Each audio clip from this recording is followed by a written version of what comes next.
사사기 18장. 그때에는 이스라엘에 왕이 없었다. 당신은 단 지파가 정착할 곳을 찾는 중이기도 했다. 그들은 아직 이스라엘 지파 중에서 자신들의 땅을 차지하지 못했다. 단 지파는 소라와 에스다올에서 건장한 용사 5명을 보내어 땅을 살펴보고 그곳에 그들 가문에 적합한 곳이 있는지 알아보게 했다. 그들이 말했다. 가서 땅을 살펴보고 오시오. 그들은 에브라임 산지로 들어가 미가의 집에까지 이르렀다. 그곳에 진을 치고 밤을 지냈다. 미가의 집에 가까이 갔을 때 그들은 젊은 레위인의 목소리를 알아들었다. 그들이 소리나는 쪽으로 가서 그에게 말했다. 도대체 당신이 어떻게 여기까지 왔습니까? 어찌 된 일입니까? 여기서 무엇을 하고 있습니까? 그가 말했다. 어쩌다 보니 그렇게 되었습니다. 미가가 저를 고용하여 자기 집의 제사장으로 삼았습니다. 그들이 말했다. 그거 잘 됐군요.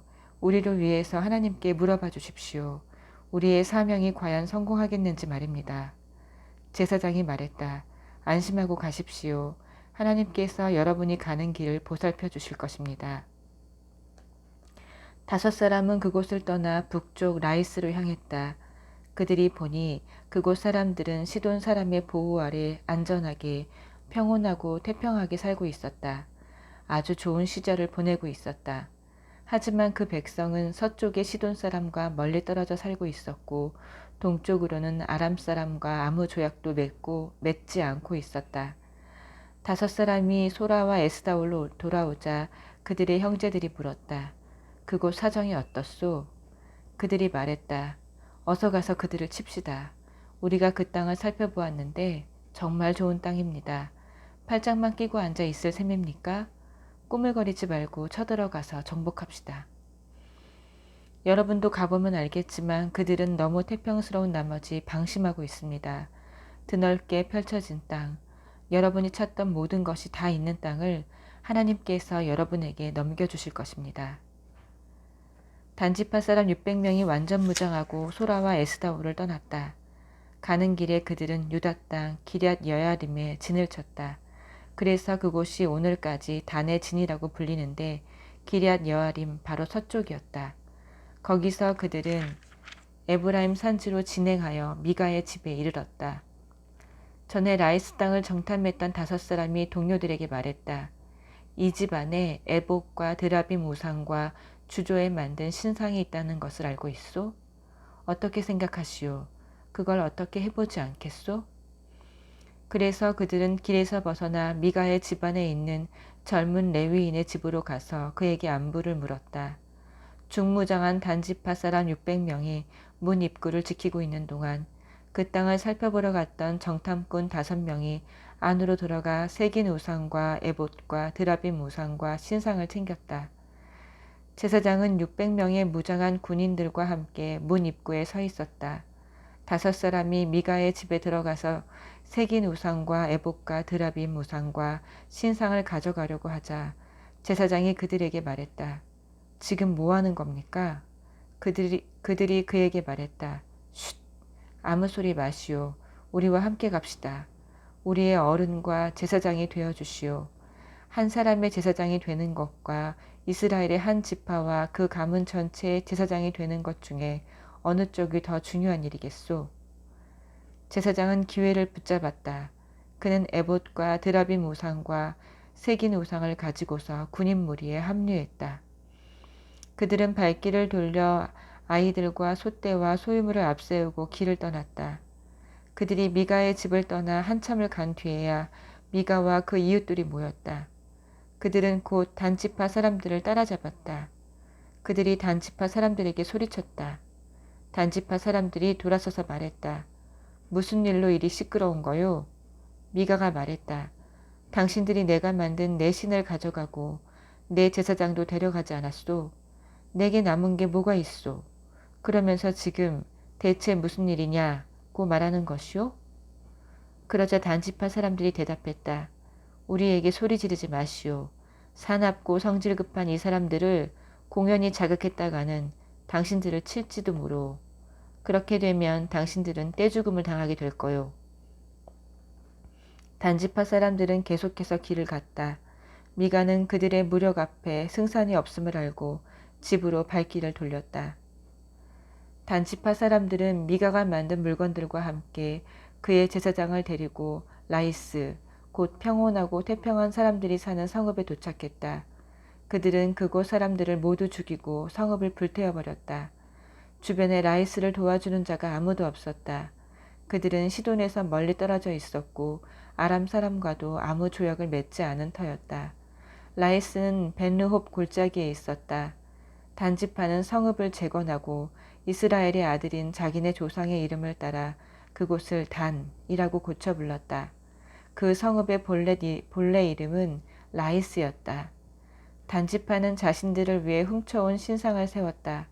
훗날 그 땅을 빼앗길 때까지 모세의 손자요 게르솜의 아들인 요나단과 그의 후손이 단지파의 제사장이 되었다.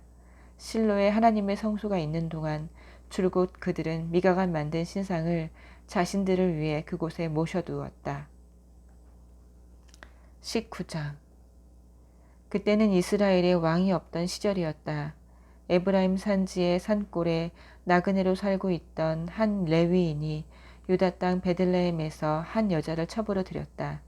그런데 그 여자는 그와 다투고 나가 유다 땅 베들레헴에 있는 친정아버지 집으로 돌아가서 그곳에서 넉 달을 머물렀다. 남편은 그녀를 찾아가 마음을 돌려보기로 했다. 그는 종 하나와 나귀 2마리를 데리고 갔다. 그가 여자의 아버지 집에 이르자 여자의 아버지가 그를 보고 반기며 편하게 대해 주었다.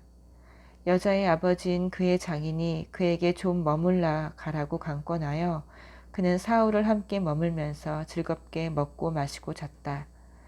나흘째 되는 날 그들이 새벽같이 일어나 떠날 채비를 하는데 여자의 아버지가 사위에게 말했다. 아침을 든든히 먹고 기운을 차린 다음에 가게나. 그래서 그들은 자리에 앉아서 함께 아침 식사를 했다. 여자의 아버지가 그에게 말했다. 이보게 더 있다 가게나. 오늘 밤도 여기 있으면서 즐겁게 보내게. 그 사람은 가려고 일어났지만 장인이 붙잡는 바람에 결국 하룻밤을 더 지내게 되었다. 5째 되는 날에도 그는 일찍 일어나서 떠나려고 했지만 여자의 아버지가 아침밥을 좀 먹어야지 하고 권했다. 그들이 우물쭈물 하다가 함께 먹고 마시는 사이 어느새 하루가 지나갔다. 하지만 그 사람과 그의 첩은 끝내 떠나려고 했다. 그러자 여자의 아버지인 그의 장인이 말했다. 여보게, 날이 거의 저물었네. 여기서 밤을 지내는 게 어떤가? 해가 얼마 남지 않았으니 하룻밤 더 머물면서 즐겁게 보내게. 내일 아침 출발하면 되지 않겠나? 그러나 그 사람은 하룻밤 더 머물 마음이 없었다. 그는 여장을 챙겨 길을 나섰고 안장을 지운 나귀 2마리와 첩과 종과 함께 여부스에 이르렀다. 여부스에 이르자 날이 거의 저물었다. 종이 주인에게 말했다. 늦었으니 여기 여부스 사람의 성읍에 들어가서 밤을 지내야겠습니다. 그러나 주인이 말했다. 우리는 이방인들의 성읍에는 들어가지 않는다. 기브아까지 마저 가자. 그는 종에게 지시했다. 계속 가자꾸나. 기브아나 라마에서 밤을 지내야겠다. 그들은 계속해서 갔다. 그들이 걸음을 재촉하고 있는데 베냐민 지파에 속한 기브아 근처에서 마침내 해가 졌다. 그들은 기브아에서 밤을 보내려고 거기서 발길을 멈추었다. 레위인이 가서 성읍 광장에 앉아 있었으나 그들을 맞아들여 묻게 하는 사람이 아무도 없었다. 그때 저녁 늦게 한 노인이 하루 일을 마치고 밭에서 돌아왔다. 그는 에브라임 산지 출신이었는데 기브아에서 잠시 살고 있었다. 그곳 주민은 모두가 베냐민 사람이었다. 노인이 눈을 들어 성읍 광장에 있는 여행자를 보고 말했다. 어디로 가는 길이요? 어디서 오셨소? 레위인이 말했다. 우리는 지나가는 나그네입니다. 베들레헴을 떠나 에브라임 산지의 외진 곳으로 가는 길이지요. 저는 그곳 사람입니다. 유다 땅 베들레헴에 갔다가 집으로 돌아가는 길인데 우리를 맞아들여 묻게 하는 사람이 없군요. 우리가 폐를 끼치지는 않을 겁니다. 우리에게는 나귀에게 먹일 여물과 짚이 있고 이 여자와 젊은이와 제가 먹을 빵과 포도주도 있습니다. 더 필요한 것은 없습니다.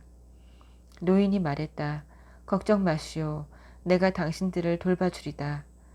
성읍 광장에서 밤을 보낼 수야 없지 않겠소. 그는 그들을 자기 집으로 들이고는 나귀에게 먹이를 주었다. 그들은 씻고 나서 잘 차려진 음식을 먹었다. 그들이 쉬면서 즐거운 시간을 보내고 있는데 성읍 사람들이 그 집을 에워싸고 문을 두드리기 시작했다. 모두 그 근방의 불량배들이었다. 그들은 집주인 노인에게 소리를 질렀다. 당신 집에 온 사람을 내놓으시오. 우리가 그 사람과 관계를 해야겠소. 노인이 밖으로 나가서 그들에게 말했다. 형제들, 이러지 마시오. 이 사람은 내게 온 손님이니 그에게 음란한 짓을 하지 마시오. 제발 악한 짓을 저지르지 마시오. 보시오. 여기 처녀인 내 딸과 이 사람의 첩을 내가 당신에게 내놓을 테니 꼭 그래야만 겠다면 이들을 엿보이시오. 그러나 이 사람한테는 극악무도한 짓을 하지 마시오. 그러나 무리는 그의 말을 들으려 하지 않았다. 결국 레위인은 자기 첩을 문 밖으로 떠밀어 그들에게 내주었다.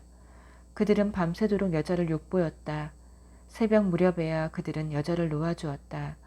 여자는 돌아와서 자기 주인이 자고 있는 집 문 앞에 쓰러졌다. 해가 떴는데도 여자는 그 자리에 있었다. 아침이 되었다. 여자의 주인이 일어나서 길을 가려고 문을 열었다. 거기에 그의 첩이 두 손을 문지방에 걸친 채 문 앞에 쓰러져 있었다.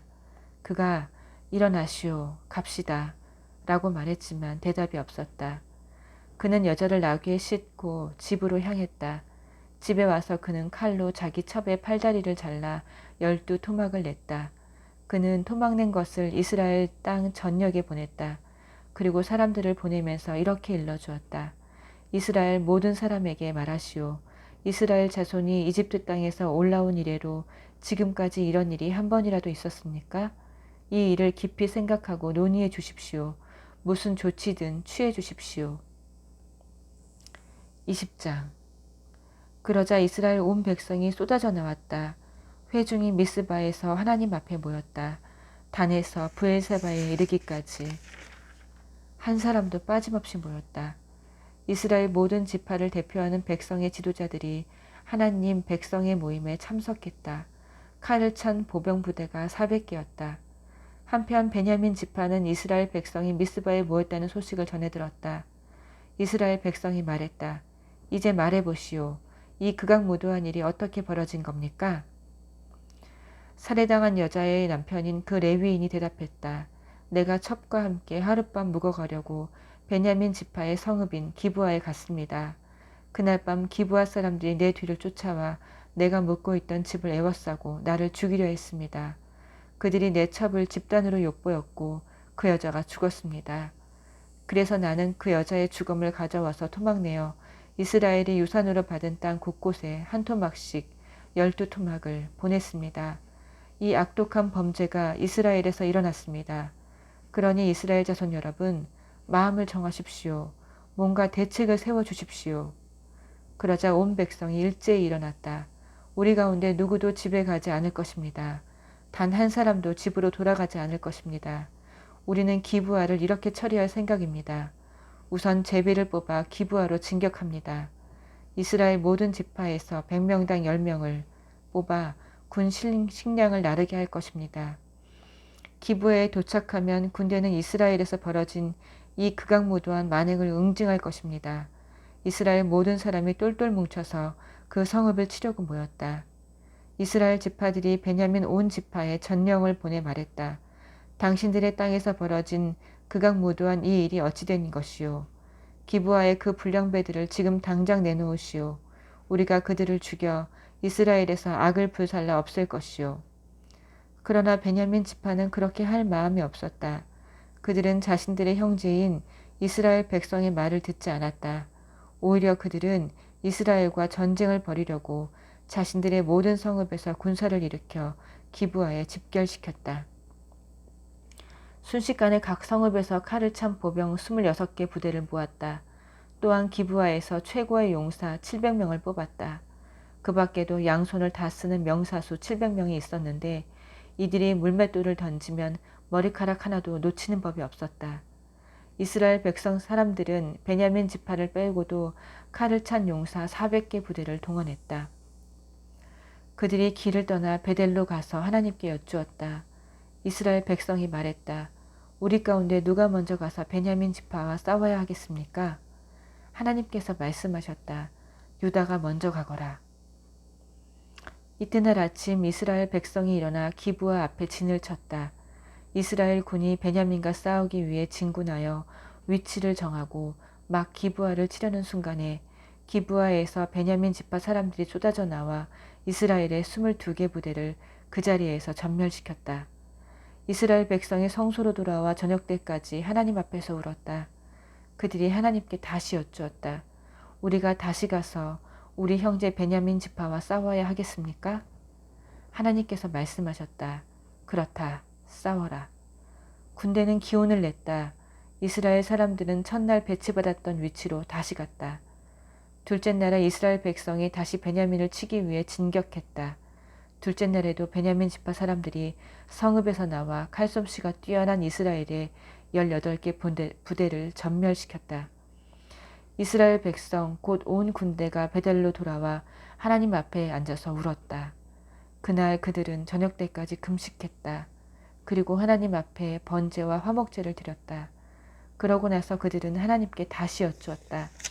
그때 하나님의 언약궤가 베델에 있었고 아론의 손자요 엘르아살의 아들인 비느하스가 제사장으로 섬기며 그곳에 함께 있었다. 그들이 여쭈었다. 우리가 또 진격하여 우리 형제인 베냐민 지파와 싸워야 하겠습니까? 아니면 여기서 끝내야겠습니까? 그러자 하나님께서 말씀하셨다. 싸워라. 내일 내가 너희에게 승리를 줄 것이다. 이번에 이스라엘은 기브아 주위에 군사를 매복시켰다. 사흘째 되는 날에도 이스라엘이 나가서 베냐민 앞 전과 똑같은 곳에 자리를 잡았다. 베냐민 지파 사람들이 나와서 군대와 맞서며 성읍 밖으로 밀고 나갔다. 베냐민 지파는 전처럼 이스라엘 병력을 쓰러뜨리기 시작했다. 들판에서 베델과 기브아로 가는 길에서 30명 정도가 쓰러졌다. 베냐민 사람은 우리가 전처럼 그들을 파리 잡듯이 죽이고 있다 하고 떠벌리기 시작했다. 그러나 이스라엘 백성에게는 전략이 있었다. 우리가 후퇴하여 그들을 성읍에서 큰 길로 끌어내자. 그래서 이스라엘 사람 모두가 더 멀리 바알 다말까지 나갔다. 그때 이스라엘 복병이 기브아 서쪽 지역에서 쏟아져 나왔다. 이스라엘 전체에서 뽑힌 10개의 정예 부대가 드디어 기브아에 이르렀다. 맹렬한 피해 전투였다. 베냐민 지파는 자신들이 패하여 무너진 줄은 꿈에도 생각하지 못했다. 하나님께서 이스라엘 앞에서 그들을 패하게 하셨다. 이스라엘 백성은 그날 베냐민의 25개 부대를 전멸시켰다. 25,100명이 죽었는데 모두 칼솜씨가 뛰어난 자들이었다. 베냐민 지파는 자신들이 패한 것을 알았다. 이스라엘 사람들은 기브아에 매복시켜둔 복병을 믿고 베냐민 앞에서 후퇴하는 척했던 것이다. 매복해 있던 군사들이 뛰어나와서 기브아를 재빨리 해치우고 성읍 곳곳으로 퍼져나가 성읍 주민들을 모두 죽였다. 전략상 매복 부대의 주력이 성읍에서 연기로 신호를 올리면 이스라엘 사람들이 돌아서서 공격하기로 되어 있었다. 그 즈음 이미 이스라엘 사람 30명 정도를 죽인 베냐민은 자신들이 곧 이길 줄 알고 저들이 처음 전투 때처럼 달아난다고 소리쳤다. 그때 성읍에서 거대한 연기 기둥 신호가 올라갔다. 베냐민 지파가 뒤돌아보니 온 성읍이 연기에 휩싸여 있었다. 이스라엘 사람들이 돌아서서 공격하자 베냐민 사람들이 무너져 내렸다. 자신들이 덫에 걸린 것을 알아차렸던 것이다. 이스라엘 백성과 마주한 그들은 광야 길로 도망치려 했으나 이미 사방이 전쟁터였다. 이스라엘 사람들이 성읍에서 쏟아져 나와 그들을 닥치는 대로 죽이고 뒤를 바짝 따라붙어 기브아 동쪽까지 추격했다. 베냐민 지파에서 18개 부대가 전멸했는데 모두 최고의 전사자들이었다. 5개 부대는 뒤돌아 광야, 곧 림몬 바위로 피하려 했으나 이스라엘 백성이 길에서 그들을 모두 잡아 죽였다. 이스라엘 백성은 계속 몰아붙여서 2개 부대를 더 무찔렀다. 죽은 베냐민 사람은 모두 보병 25개 부대에 이르렀는데 하나같이 칼솜씨가 최고인 자들이었다. 달아난 600명은 광야의 림몬 바위까지 가서 거기서 넉 달 동안 버텼다. 이스라엘 사람들이 돌아와 베냐민 지파의 남은 자들, 곧 각 성읍에 있는 사람과 짐승을 모두 죽이고 모든 성읍은 불태웠다. 아멘.